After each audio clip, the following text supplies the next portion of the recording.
My name is Dan Roshan. Can I sell my home as is? That's a common question that I get from about a third of the sellers that I work with. And the answer to that question is sure, you can absolutely sell it as is.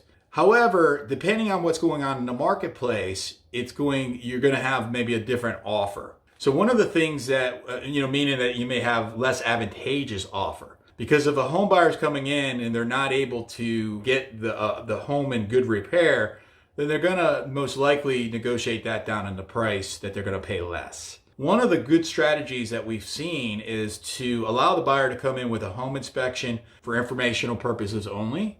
And what this does, it allows for them to come in, protect their interest, give you a really short window of how long they can get the inspection, like 3 days after ratification, meaning that 3 days after you guys agree to sell. And then at the end of that 3 days, they either say, yes, I'm moving forward, or no, I'm not. They're not going to come back and ask you to do any repairs. So that's a way that we can sell as is, and we can be able to do so in a manner to be able to get you to get the highest price, the highest profit, most money in your pocket with the least hassle.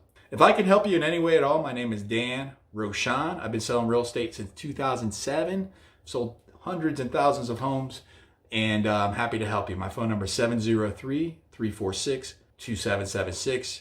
My email is dan@greetingsvirginia.com. Thanks.